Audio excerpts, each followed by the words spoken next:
moving on from quarterback talk, Buffalo, New York, Chicago and Detroit. Um, Spank fest, slaughter fest. yeah.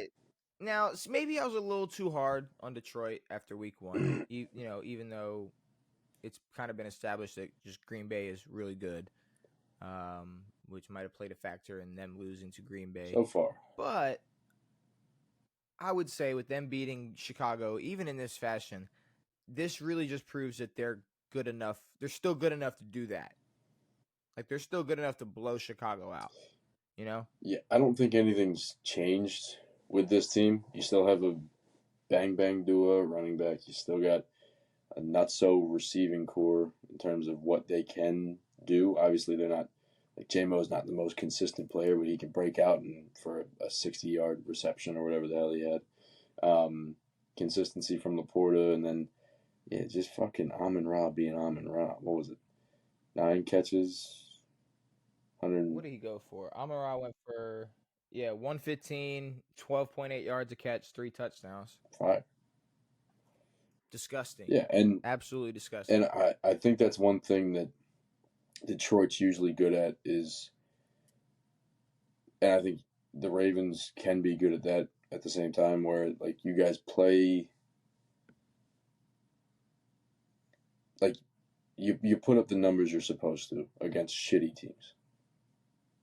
Sometimes, like the Ravens, sometimes have had their problems with losing to shitty teams, but I think Detroit, when they need to go out and beat the brakes off the Bears, they can do that. Now, how they're going to play against an established team late in the season or in the playoffs, not sure, but they can beat the tits off a Bears team, and I think this shows that the Bears kind of have no shot moving forward whatsoever. No, absolutely no shot.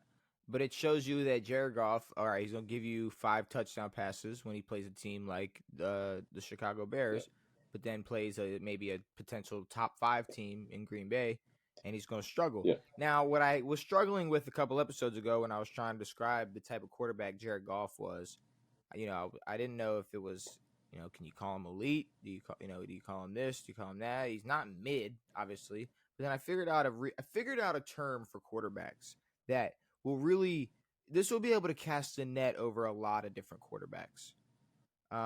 And I like I maybe we can, maybe you can come up with a better name, sure. But for now, I got it as a free trial quarterback. Mm. There's a lot of free He's trial pretty expensive. quarterbacks in the NFL. Okay, but see, here's the thing though. What I mean by free trial quarterback is you may get the free trial for a drive. You might get the free trial for a quarter. You might get the free trial for a whole regular season. But at some point, shit, you might be able to get premium exclusive access to a playoff performance with that subscription.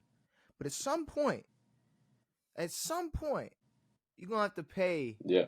for total access. Yeah. At some point, you're gonna have to pay the full subscription for total access. And I don't know if like the thing is, like, you could be Caleb Williams, who maybe you have a drive or two. Sure. You could be Dak Prescott, who's gonna give you like a really good half. Sure. You could be Sam Darnold last year. Like he had his free trial lasted the whole regular Whole season. year. The whole regular season, then boom, cut off right at the playoffs. Even Jared Goff, you had a little extension. You got to see what this quarterback could do in the playoffs. Yeah. But then womp womp, you forgot to pay payment decline versus Washington. So it's just, because that's the thing. You can be shitty. You could be, if dare I say, elite.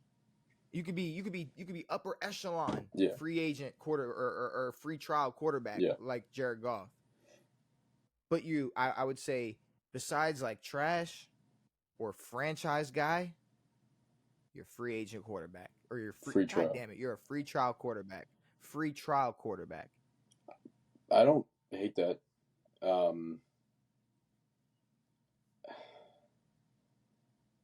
I think Goff has shown that he can, I don't know, maybe be a step above some of that. it's That's why I said upper. That's why I said upper echelon yeah, though. Like where? it's But weird with what's the Goff. Like next Goff step? is to me a very, I don't know, for lack of a better term, a safe quarterback to put onto an established good team. Like he's not gonna throw way too many picks. He's not gonna put you in horrible. And I said way too many. He's gonna throw some picks, but what he's gonna do is find receivers. Like his QBR is good. His completion percentage is always pretty good. He knows how to hit good receivers. The last thing you want out of some of these quarterbacks is to take a fucking a trial on a guy like J.J. McCarthy or Anthony Richardson or Caleb Williams, who, when open, cannot find their receivers. So a guy like him, or maybe Daniel Jones has potential to turn into a guy like Jared Goff. But the crazy thing is, like a guy like Daniel Jones is wishing that he was a guy like Jared Goff, a guy who can go out on a good team and play well, and if they lose, it could be your fault, but it could also be your defense. Like I don't know, Jared's in a good spot to where he knows his team, and I don't know, like the losses don't go on to Jared as much as they would onto a Lamar or a Josh or a Pat or someone that has all of like the whole team is based around those few guys. So he's a free trial quarterback. Yeah. He's a free trial quarterback. You forgot to pay. You forgot to pay in the divisional round, Devin.